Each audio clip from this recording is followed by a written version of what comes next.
Hey, we did it.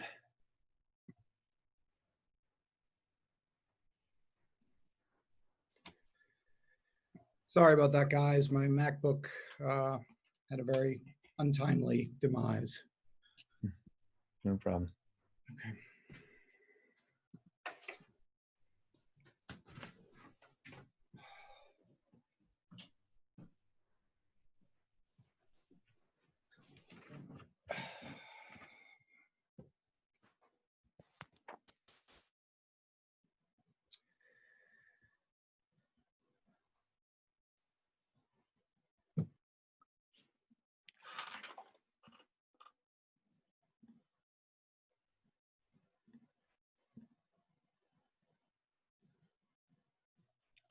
I see a couple people still connecting to audio.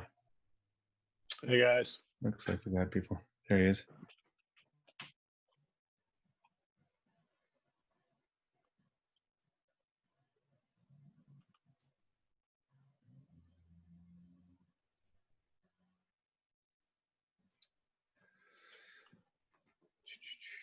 Okay, I think we.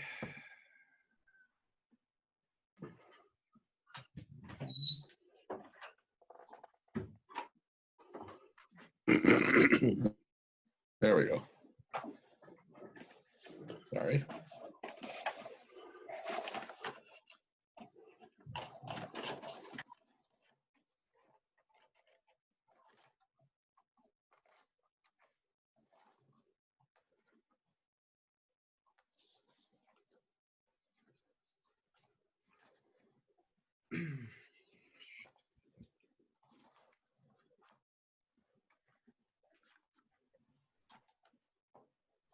It looks like we have everybody but Jonathan Burge. What's that? Oh, Looks like we have everybody except Jonathan Burge, Yeah. or any town staff we were expecting. I don't know if we were expecting any.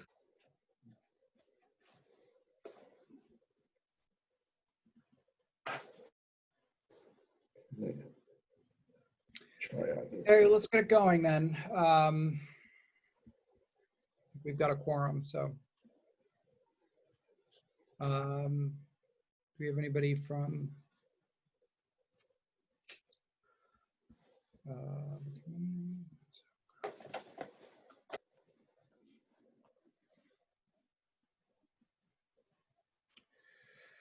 Nobody waiting to get in, so I think we're good to go. And Dave, you are functioning as the secretary, right? Yep, I got a Emacs file open on a Emacs open on a text file, ready to take my notes. So just note the attendance here, and Yep, got that. great. And let's move ahead to approving the minutes that you sent around. Thanks very much for that. Do you want me to share them? Sure, yeah, that worked well last time. Except that the host has disabled participant screen sharing. Really? That's what it says. Oh, I see that. Okay, you should be good to go now. All right, there we go. There it is. Oh, there we go.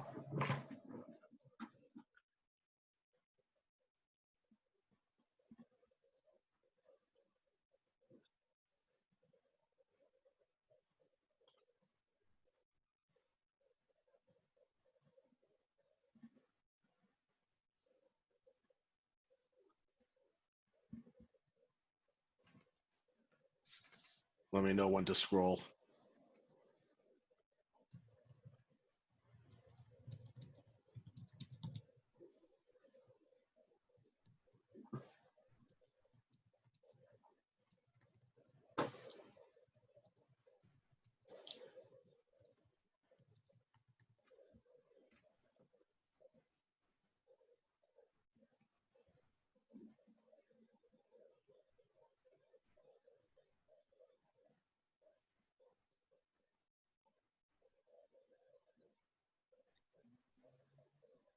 Hey, Dave, I was fine with what you sent over in advance, so I have no comments.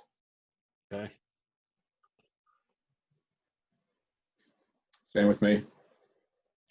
I didn't see anything that I felt needed to be changed, so it's good with me as well. I'm fine with it. Okay. Oh, here's John Burge. I'm okay with it as well. This is Jim. Hey, John, we're just approving the minutes from the last meeting. So Dave's got them up on screen if you want to just take a second to review. Thanks. Sorry I'm late. I was having trouble with Zoom. Yeah, what you weren't actually. I went to kick off the meeting and my laptop crashed. So I was a few minutes late getting us on. No worries.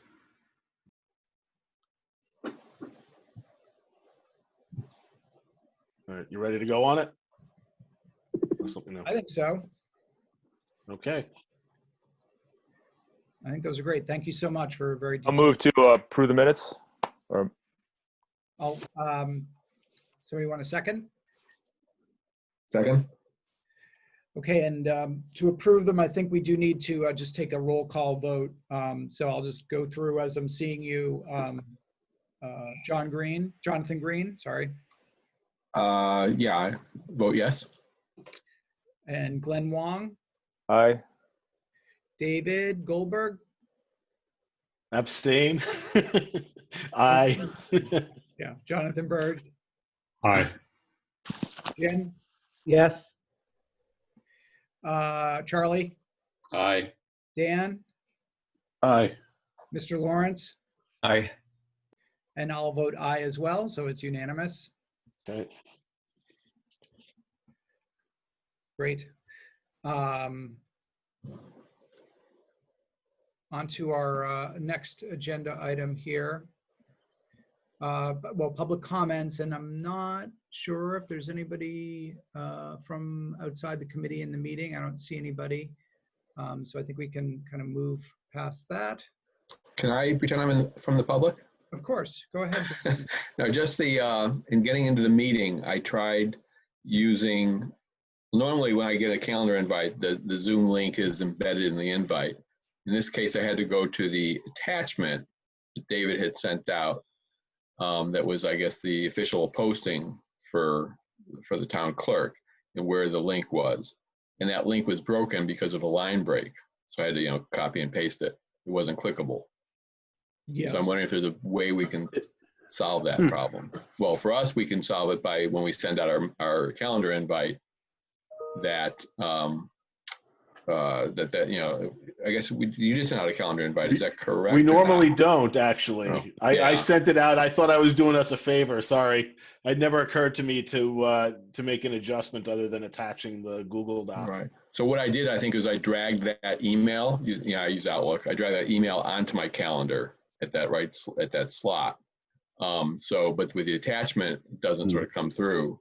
So I had to then go back and find the original email because there was no body of the email. If the link was in the body of the email, Yeah. then that would have solved my problem, probably. Yeah. I think it might depend on what kind of mail reader you're using. I was able to just click on it in the PDF and it opened up right up. Yeah, that was the same But, for me. but too. I can understand that it doesn't work everywhere. So maybe it's my PDF reader, which was Adobe, I presume. Yeah. All right. You're Never right, mind. Jonathan. We should be doing these in the form of a calendar invite, Google Calendar, or what have you, and just make sure that the Zoom link is, part of the actual invite as the location of the meeting or something like that. So that My comment there is that the public won't have access to the calendar invite.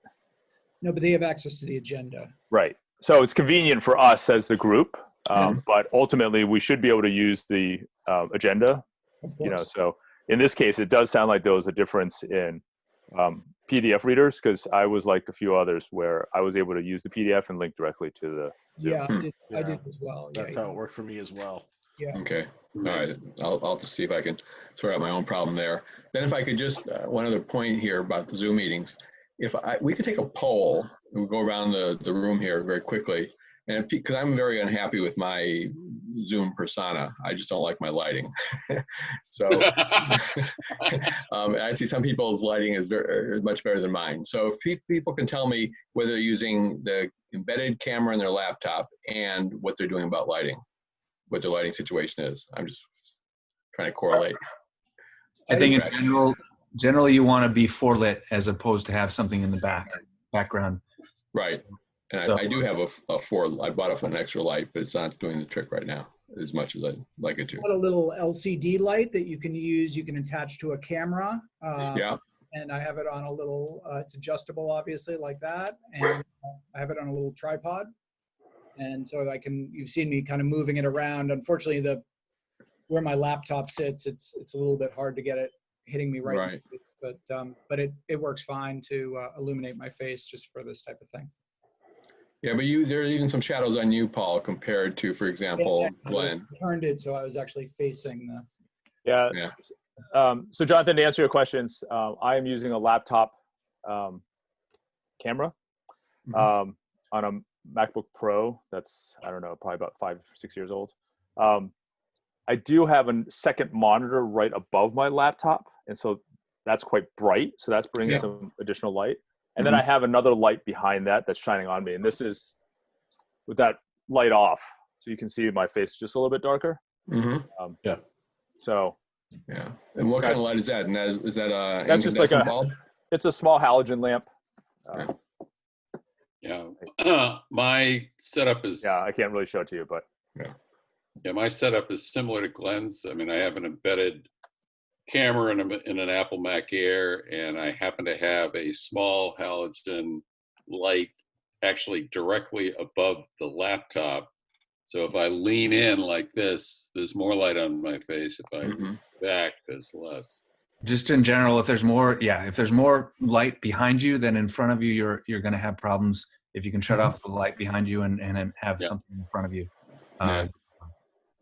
And there appears to be a light behind you, at least from the standpoint of somebody looking at your image. Me.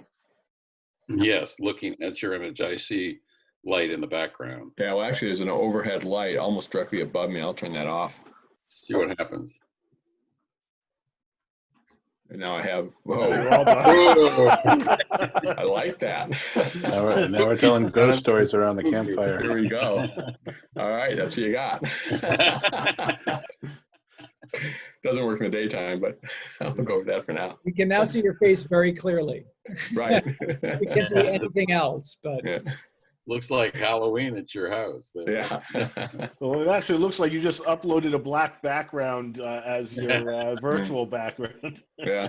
Guess you better bring that light back. I don't know. I like this. Works. Yeah, we can see you. It's all that matters. Yeah, we can. But yeah, the lighting is a tricky question, and obviously it's a problem that changes depending on what time of day or night you're doing your Zoom conference. You're going to have different lighting needs, and for me, I work in a room where in the middle of the day there's tons of sunlight all over the place, and so I've gotten this just to make sure there's always light on my face. Yeah. Yeah, it's important these days because it is just distracting for other people if you're got some weird shadow across your face or something like that. And also my problem is that I'm using my laptop camera, but yet I want to look at you guys and you're on the big screen, my external monitor. So you see me always looking away. Yep. Yeah. That's like me. My camera's on top of a monitor, but I'm always looking down at the screen. And yeah. Right. Okay. That's helpful. Thanks. Good question, Jonathan. Okay, on to our next agenda item, which is on progress on remote meetings and here in Belmont and the town government, and kind of whether we've heard anything or had any requests vis-a-vis remote meeting technology. And just speaking for my part, I've attended a number of remote meetings. I have not seen any communications or questions to our committee regarding that. It seems like everybody has made the transition quite seamlessly, actually. But I'd be interested in the rest of the committee's impressions on that.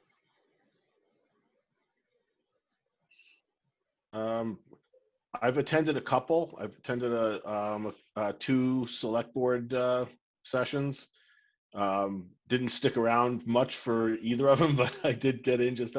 Well, I guess yesterday I had a more of an interest, but the previous one was more curiosity than anything else.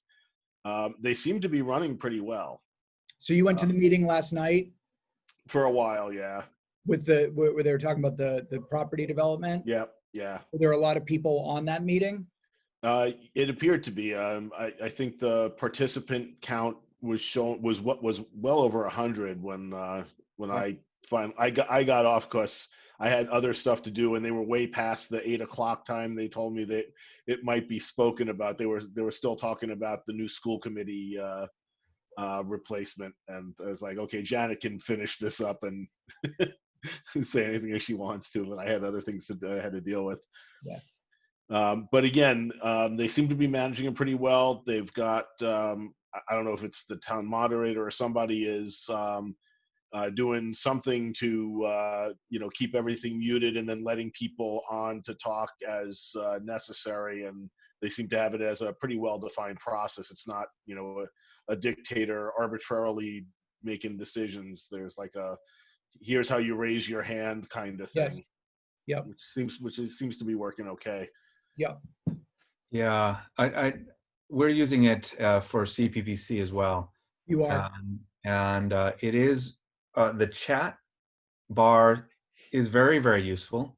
Where members of the public, when they want to give input, they don't have to wait to be to be acknowledged by the the moderator. They can just throw whatever they want in chat, and it's very almost even more of a constructive dialogue because you hear instantly you see instantly the reactions from the public. And so far I've seen the public is not, I mean the folks at least attending the CPPC meetings have been very, very forthcoming in their thoughts regarding what we're discussing, and and it's interesting because you can address them right there and then. So I think there actually is a little bit of a benefit as long as people seem to be adopting the technology well. They seem to be understanding the technology well, yeah, I think it's time for us to just go to the selectmen and say, see, it's working. Let's make this a permanent thing. Hop on this. Don't take it away from us when Governor Baker lifts this, the suspension of open meeting law. Yeah. Yeah. Yeah. Go ahead. My recollection, though, was that the biggest stumbling block for the biggest opponent of this on the select board was the security issue regarding executive sessions. And I don't know if we don't address that, I don't think this is going to have much. Well, we're having them, so we can let them know how we're having them, and as is the select board as well. Yeah, I mean they've been doing this. So my guess is if he had any reservations that they. So I think that I think our proposal initially was that it was not, what we wanted to do was allow remote participation, not mandate it, right? So this isn't likely, the OML thing isn't likely to be lifted until you're allowed to hold meetings in person again.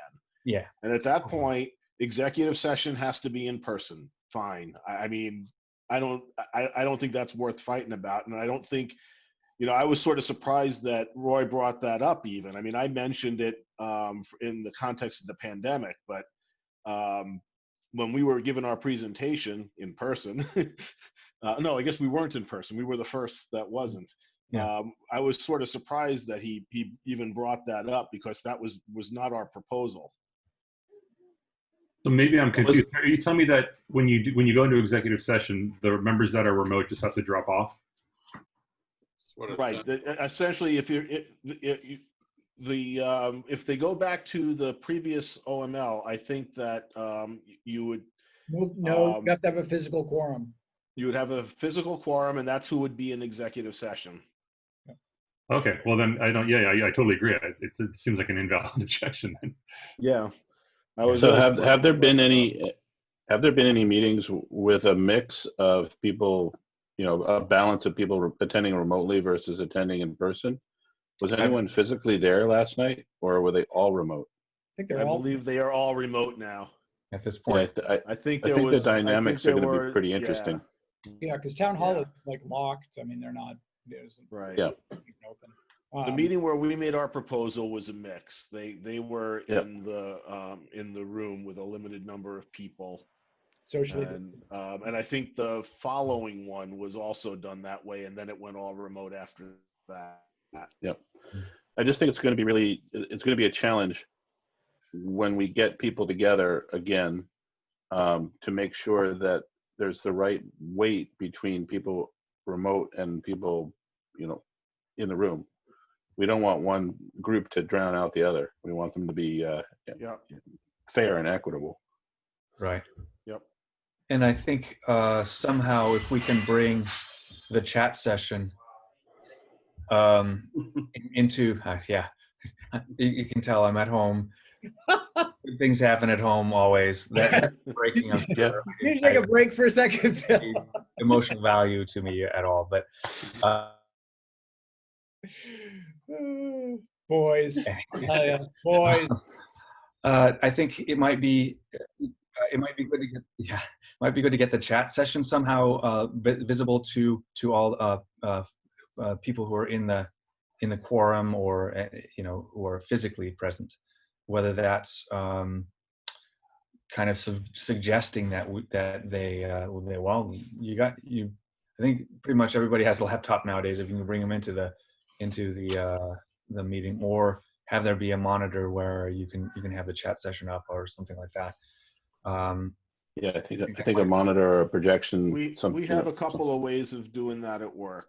In larger rooms, the chat from either Skype or now we're using more Teams is actually shown on the larger monitor. I mean, we've been doing this since for a couple of years now. And in smaller rooms where we don't have that, the typical protocol is that someone is actually assigned to watch the chat. Okay. Yep. And relay relevant information. Right. Okay.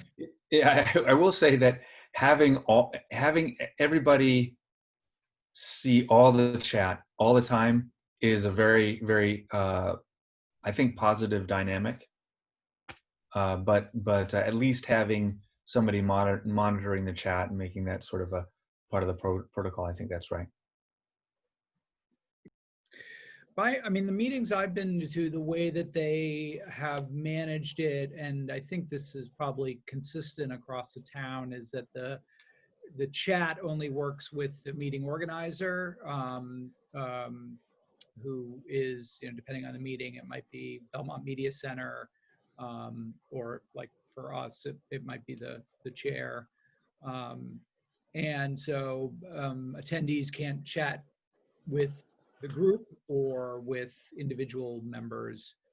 And I think in general, I support that approach. At the very least, I would say if you're going to chat, it would have to be to the whole group and not give people an avenue to reach out specifically to a particular person in the virtual meeting room. I don't know what people's thoughts are on that.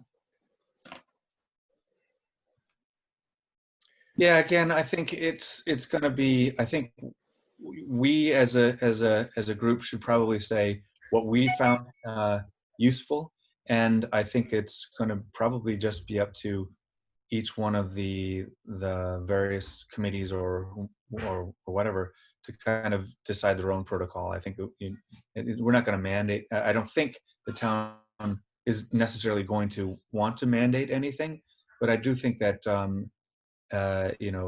our thoughts to the selectmen on what should be a general guidance is probably useful. Yeah, I would agree with you. My guess is, so I guess one question to the committee should be, should we adopt a wait and see approach and basically wait for the governor's executive order to expire and then see how the selectmen respond, or should we sort of say, you know what, had a good 3-month trial now. I think everybody's pretty cool with how this works. Let's not wait for the executive order to expire, but move ahead proactively and just clear the way for Belmont committees to continue doing this and formulate some guidelines around how we want it to happen. That'll probably be based pretty closely on how we're doing things now. I wonder if there's a way to test the waters on that, sort of a polite back channel approach to either Dave Petto or Patrice Garvin to see how the selectmen feel about this at this point in time. Not a bad idea. Well, I think being proactive as well as reaching out is a good idea, because unless the selectmen are adamantly opposed to the idea, I think we should work on it. I think a lot of people, no matter what the governor says, are going to want to stay away from crowded rooms for a while, like until there's a vaccine. I think you're right. And after. Yeah. So we need to be prepared to deal with very low attendance at these meetings. And that's not the way this is supposed to work. Yeah. You know my thoughts. I think we should be proactive about this. I think that the select board should have taken action when we requested them to, and I think I think it's wise of us to press forward and we should reach out to the select board and get their feelings on what were their objections. Have we found them been addressed? What are they, and maybe at our next meeting we can discuss them and see what we can do. My preference. I still think testing the waters before you do that's a wise thing. I don't disagree. We don't want to bring them a proposal we know they're going to veto. That's right. I'm sure Patrice has a good feeling about this at this point, because she's got to go, as I understand it, to every select board. She may have a feeling from a technical standpoint, but she's going to know, I'm pretty sure, how the 3 select board members feel personally about this. And that's, I think, really what you're talking about. And if she says, yeah, fellows, this is a good time, then it probably is a good time to make the proposal. Yeah, and can we work through Patrice and just request that she explicitly, ask that question to the select board and get back to Paul or whomever on their specific thoughts, and then bring that up as an agenda item on our next call to try to see what we can do to address any concerns. I'm happy to reach out to her with that request and ask her to kind of take their temperature. Obviously, they've got a lot on their plates, but I don't think it's too much to ask to kind of get a sense of where their thoughts are. The other thing we might do is kind of reach out informally to some of the other chairs of the committees that are doing remote meetings and kind of say, hey, how's it going? Give us your thoughts on your experience so far, and any kind of do a little SWOT analysis of remote meetings, what's working, what isn't working, what could be improved, and maybe have that in our pocket as well to come back to the selectmen with. I can certainly ask at our next committee meeting, BPC, and Paul, if you care to, I don't mind working with you on that. That'd be great, Phil, and maybe just shoot some emails out to the main committees in town and just say. Yeah, hey, I was going to ask Paul, are the main committee chairs, is it easy to find their contact information? Because it would be a little tedious if we had to contact them one by one. Right. But if we could, I don't know if the town clerk would provide it or if it's something that we can look up easily. I think one systematic approach would be just to have a set of questions that we think would be, Yeah, like survey the not survey comprehensive, we but at did. least all rounded in terms of addressing some of the concerns that we know might come up. And then just poll all the committee heads, get, a representative sample of them to reply, let's say between 50 and 60% of those, and then use that as sort of cannon fodder for a conversation with the select board. Great idea. Most of the committee chairs' contact email is on their page on the website, though Right. not all. Warrant committee is a notable exception, but Is that right? Okay. I think we can ask Ellen to give us that Right. list. I don't think that- Right. Or when we did the survey, she sent the email on our behalf, right. or one of her staff did. I forget, but whatever. Yeah. Yeah, we could work through the town clerk's office, right, and have her distribute. So I'd be happy to work with you on that too, Paul. Okay. The other thing to add, and then I suggest maybe we move on, but the last thing I'll add in terms of this topic is that the annual town meeting is coming up on June 23rd. Paul, Phil, maybe Jonathan, I think you're in it, as well as myself. And they've the town clerk just over the last few days has been sending a lot of information to town meeting members about how they're running it. So that's like, that's a meeting of over 300 people, right? So a little bit different than these, small committees like this. For those of you not in town meeting, what's been going on so far is that they've actually, they surveyed everyone to get a temperature check on what your own sort of self-proclaimed comfort with Zoom and technology is. And then they basically said for all of those, and I guess the minority was like, not so comfortable with Zoom and technology. So they're having a session to train them in particular. And then for everyone else who's sort of a little bit more experienced, they're having precinct level training sessions. Now, the complicating factor besides the Zoom is that for voting, we have to use a different technology, and we've had to create accounts on that technology. In person, we have these little devices. Those are now, we've got logins to web pages and apps that we're supposed to download on phone. And we're going to be doing that in conjunction with the Zoom. So it does get more complicated because of this voting technology that they're incorporating. And I think that's why they're doing the special training. In addition, town meeting moderator has typical sort of rules of conduct, if you will, about how the meeting works. And so they've been able to translate that into an equivalent on using Zoom in terms of how people are going to queue up and such, and how they're going to be acknowledged for speaking.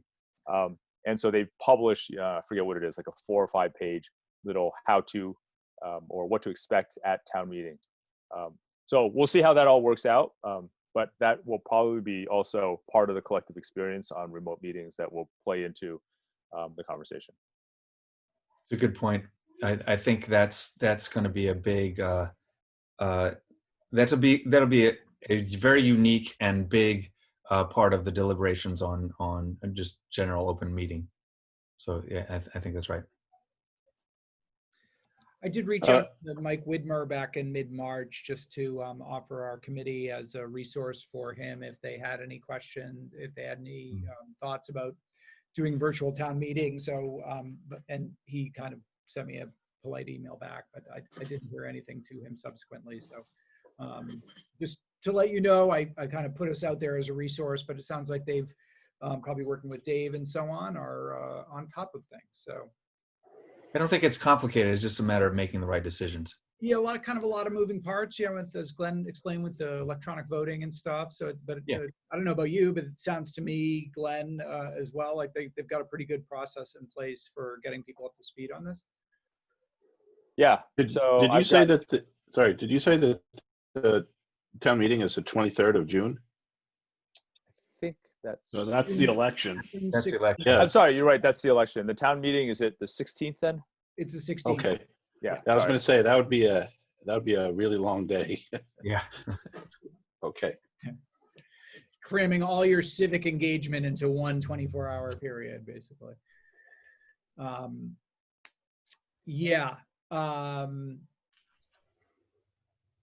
Those are very good points. We're going to have to see how this goes on the 16th. I mean, my guess is that it's all going to be fine, and in fact, there may be some advantages to doing this remotely over having everybody sitting in the same auditorium, but we'll Well, see. one of the big differences too, in terms of flow, is that they're limiting the topics that they're going to cover in the town meeting.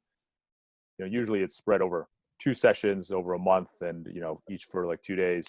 They're limiting these to very specific topics, and I think they're all related to budget approvals. Yeah. So any zoning changes and things like that, they're omitting from this town meeting. I think partly just for the sake of expediency. Yeah.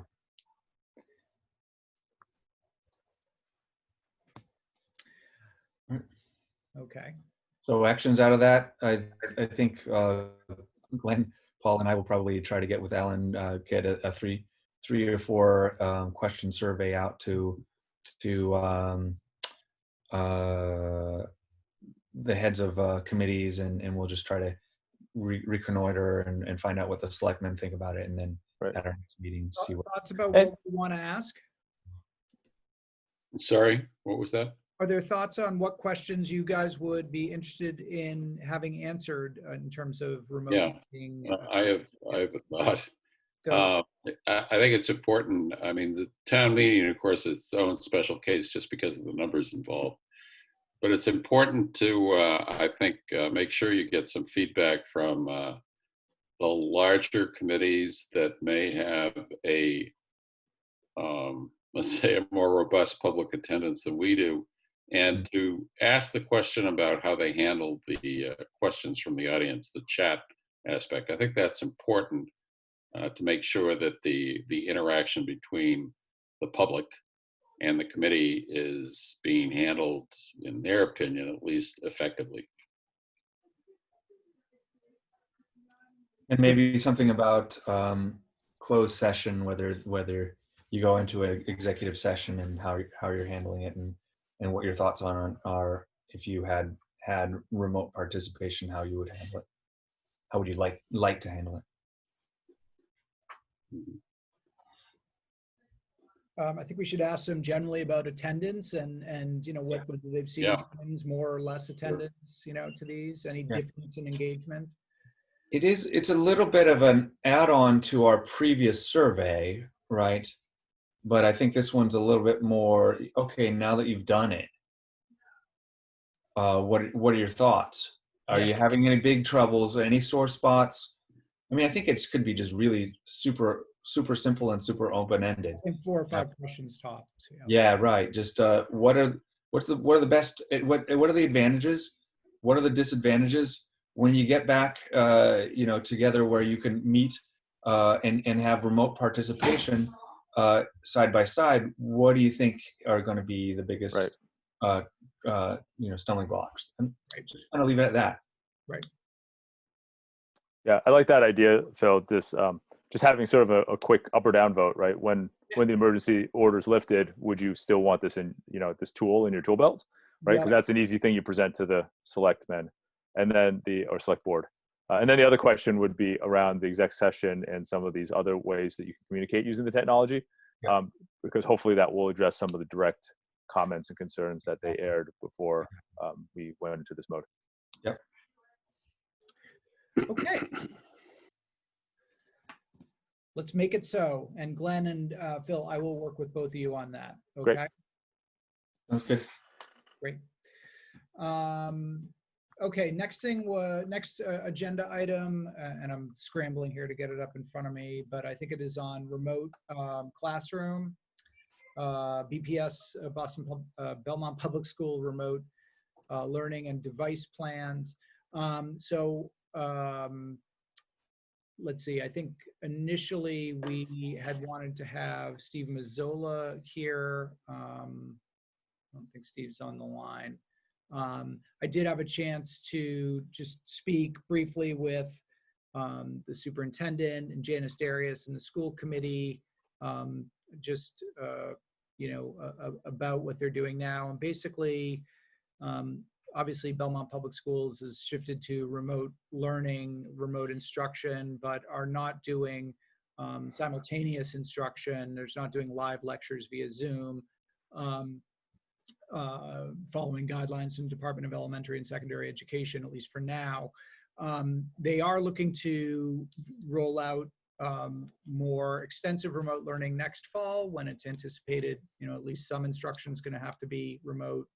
And to that end, they are getting Chromebooks for every student in district, I think from grades 5 through 12, and then iPads for the lower grades, so that to facilitate that.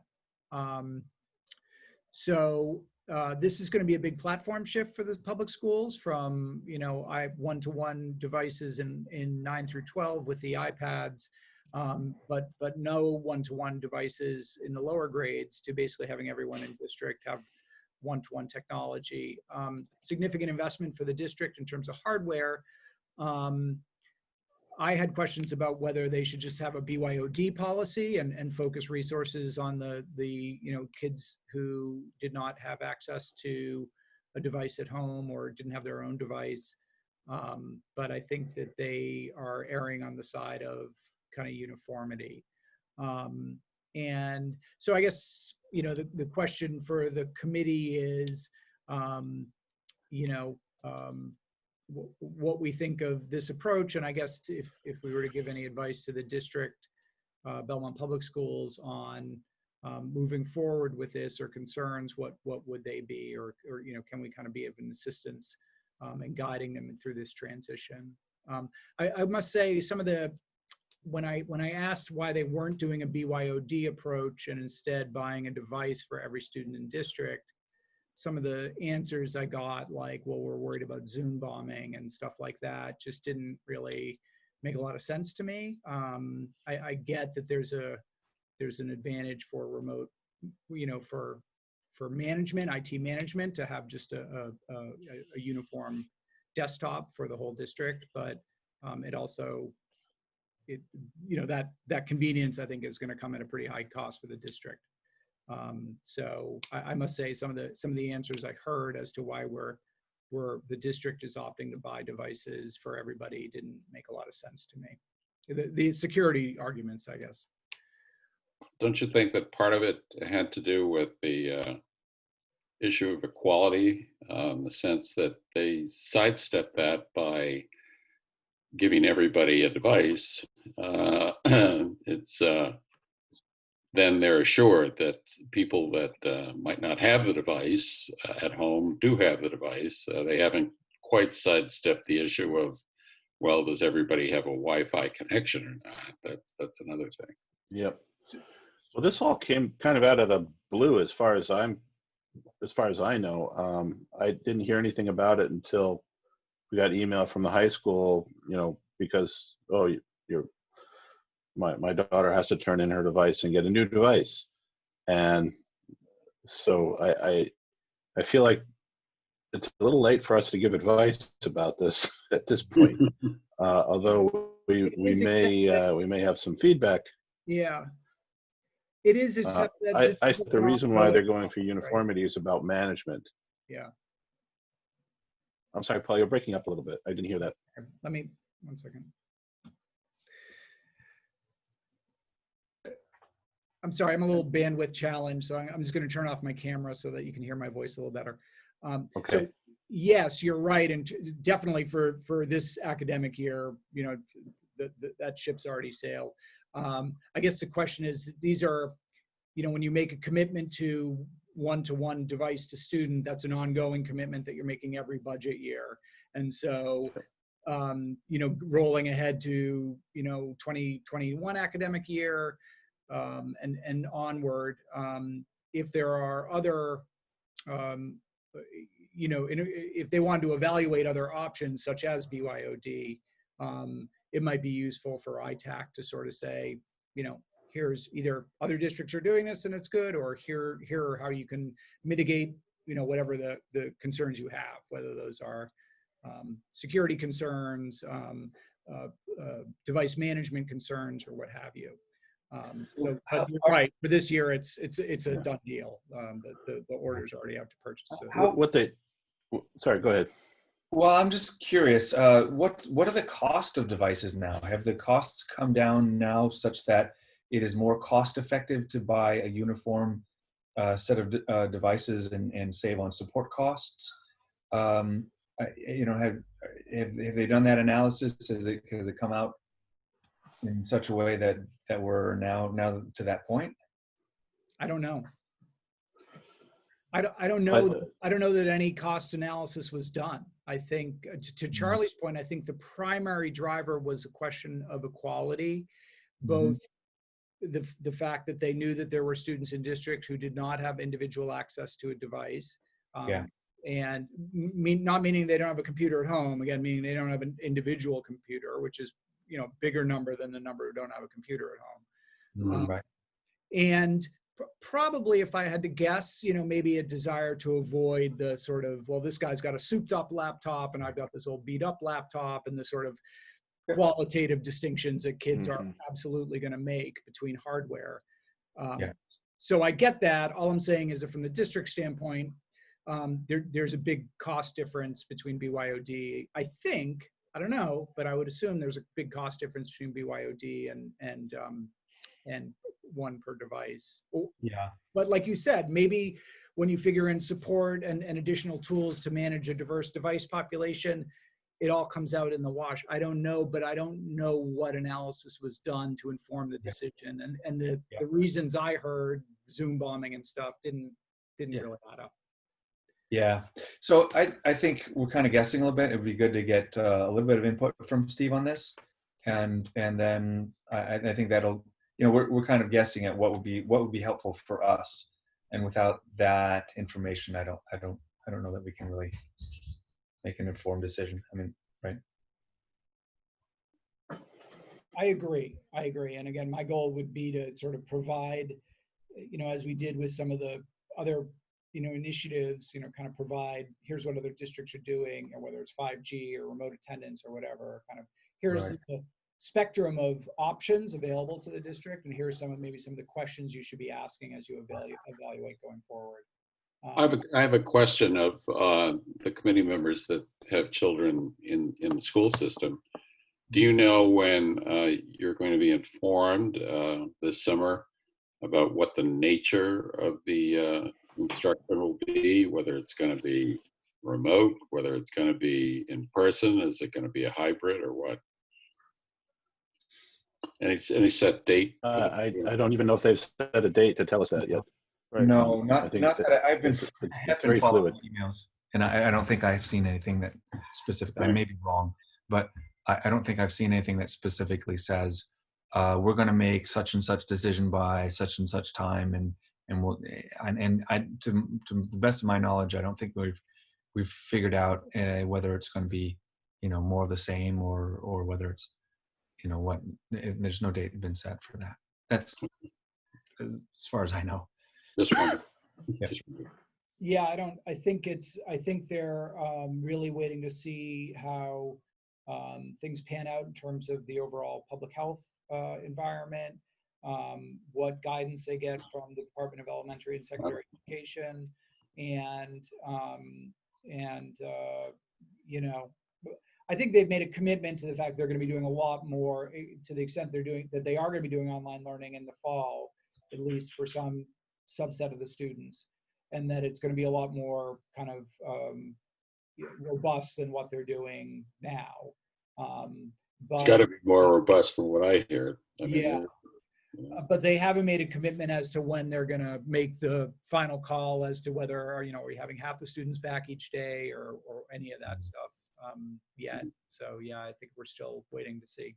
Yeah, I guess they don't have the same pressure that the colleges and universities have to make a statement because they don't have the residential problem per se.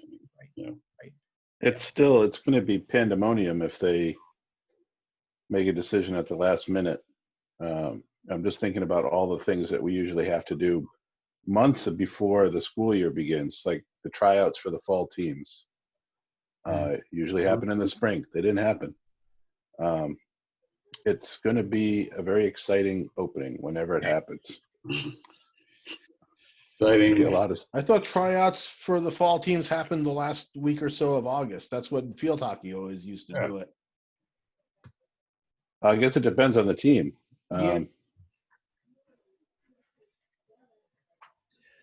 So yeah, and I think from an IT standpoint, obviously, there's going to be a tremendous amount of preparation that needs to take place as well to support this. So yeah, Be very interesting to get Steve Mazzola, if he's available, to come to the next meeting and maybe comment on all of that. Yep. Okay, I will reach out to Steve and see if we can get him to attend our next meeting, because that would be good to know. And again, on the BYOD versus one device, again, I do think these are ongoing. I know when Foundation for Belmont Education made a commitment to buy the iPads, it was a 4-year commitment, but those are recurring costs every year for the district, and quite substantial ones. So it's understandable, I think, to do what they're doing now, but going forward, I think you're going to really want to ask some tough questions about, what makes the most sense for the district, both cost-wise and capability-wise. I mean, how many students are we talking about? Maybe 1,000, north of 1,000, right? 5,000. 5,000. Okay, so a device is going to be $200, rough estimate, low end. Probably, yeah, maybe, yeah, probably. I mean, certainly. Yeah. I think it's going to be more than that. Yeah. So I'm saying low end. I'm trying to figure out how this would compare to possible support costs if they do it the other way.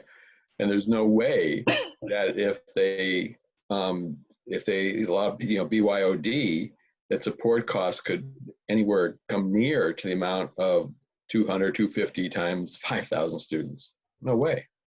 I agree. Yeah. So I think these are big and hairy questions that should probably be asked, and we're just the type of SOBs to ask them.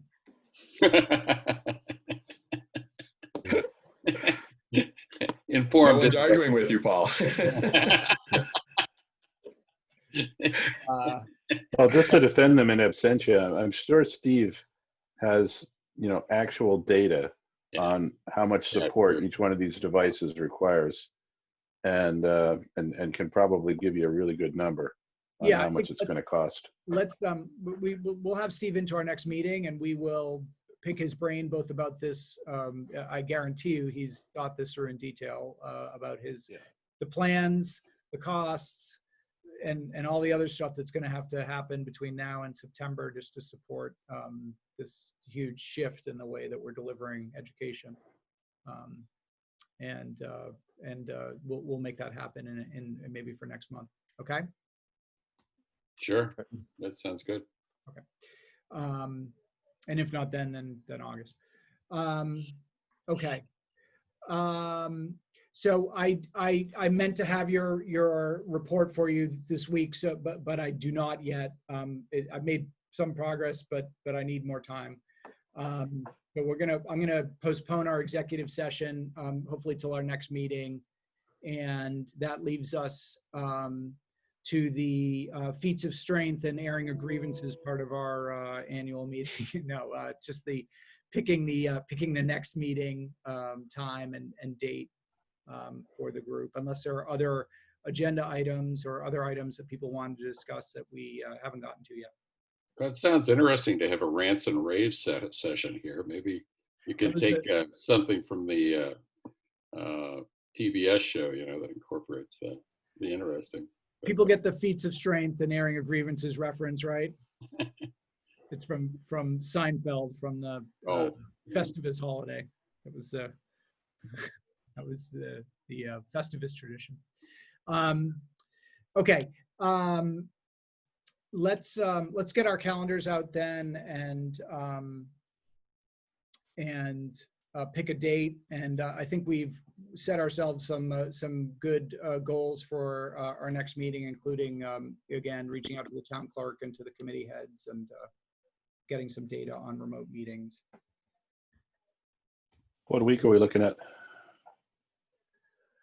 I'm pretty flexible. Seems like I haven't left my house in about 4 months, so pretty much whenever you want to do it. It all seems like green field to me.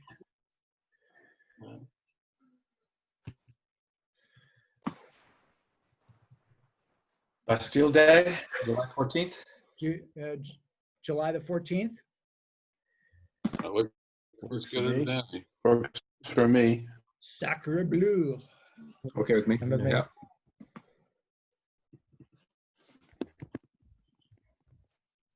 Yeah, me too. How's everybody doing? Is everybody healthy and, holding up okay? I had to bring Anders to the emergency room. I had a project for him and he couldn't cut himself. But other than that, we're fine. What It was a little sad. tool was he using? More scary than usual to go to the hospital right now. He was using a sanding grinder, so they can be quite dangerous actually. But he nicked himself, and that's enough. He's a college student, is he not, Phil? Yeah, exactly. Yeah. Yeah, well, he's not a little tyke in any case. No. No. He's 20 Of course, year 20 I year old. doubt if you would have let him use the sander if he was still in elementary school. No, There you go. but otherwise everybody's good. Everybody else okay? Yep. Yeah. Yeah, it's fine. Yeah, pretty good. Okay. A little bit okay, as they say. So we'll do the 14th at we'll do the 14th at 7:30 p.m. Is that works? Yeah. Sounds Okay. good. Okay, gents. Although Thank you so much. I should just say that I was a little bit disgruntled to hear of last night from my daughter, who said she left Lafayette Square right when they were putting the tear gas masks on. So That's she got out in time. that's but probably a good time to leave. Yeah. Yeah, pretty I don't know dicey. how to interpret what you said, Jonathan. Were you disappointed she didn't stay longer?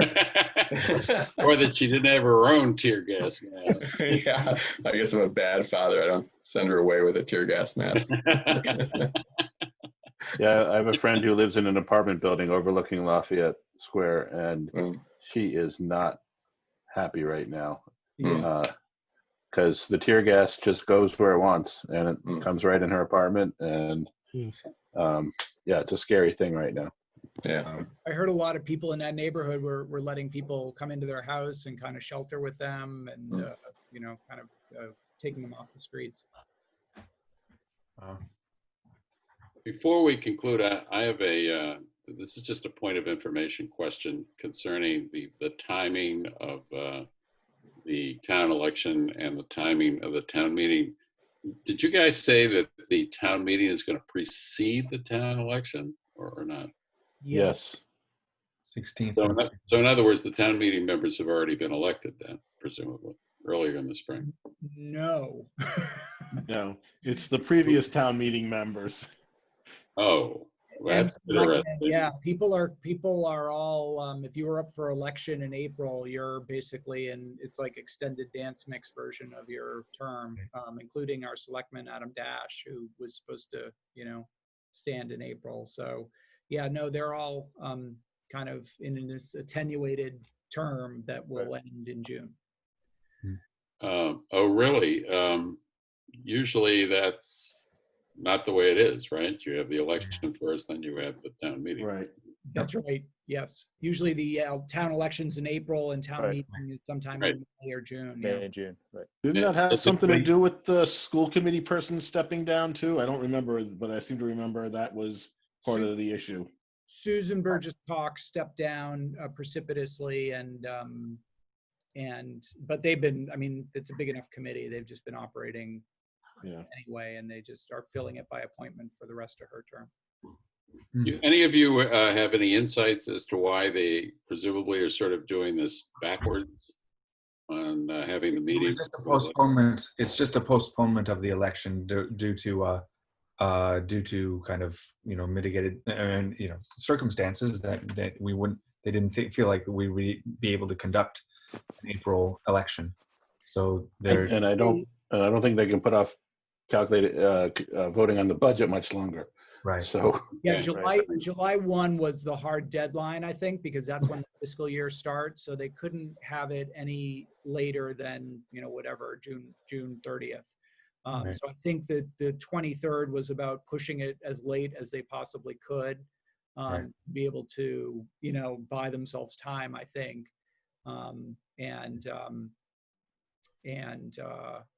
You know, so that's what they did. There may have also been some rules around waiting for the state to mandate what they could do with remote voting. Yes. Well, I have you gentlemen on Zoom here. Can you try going to that link that I just posted in the chat, which is supposed to be absentee voting information, and see if the same thing happens to you that happened to me? Enough of your phishing scams, Jim. We're not falling for it this time. Okay, well, don't fall for it then. I'm flagging it. So are you disputing that we are over the age of 18? No, when I click on that absentee voting information link, it takes me to a login page. Let's see. Not me. No, I went straight to the Belmont town of Yeah, same here. Interesting. page. sir. It Like, works you know, Yeah, fine It for me. works for me. First, Work go to for that me. page. Sorry, go to that page and then click on the link that says absentee voting information. wait a minute.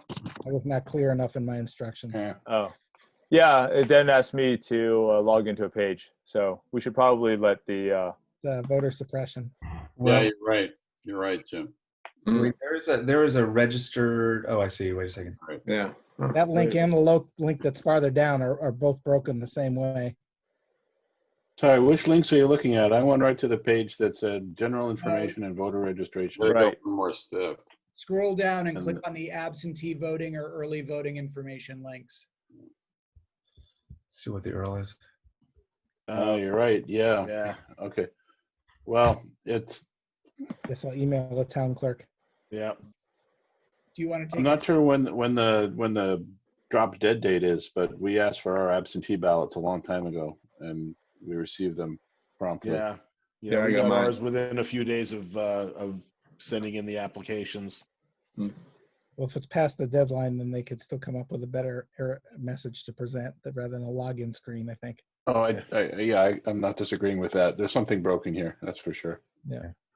So Jim, are you gonna Yeah. give Ellen a heads up or the select? I guess copy Ellen and the Board of Selectmen's office. Matt Well, I Haskell. was just going to email town clerk and see what. yeah, happens. just email town clerk. That's fine. If they don't email me back, then Yeah, but copy Matt Haskell because I think he. who is that? Matt Haskell, who's in the town administrator's office, Can you which spell is it? M Haskell, HASKELL at belmont-ma.gov. Okay. He has been CC'd. Thanks. Well, I assume the proposed time for the meeting is again 7:30. 30, Yep. 14. Yep. And I'll send a link. I will not delay this time. I'll send a link out on the I'll send a agenda out and a Zoom link and get it into Ellen's office. Okay. Great. Yeah. Thanks, everyone. All right. Thanks, All right. everybody. Oh, Hey, see you guys. Take care. Stay Good safe. night. Be Yeah. safe. Stay healthy. Yeah, everyone. You. Take care. Do adjourn. Yeah.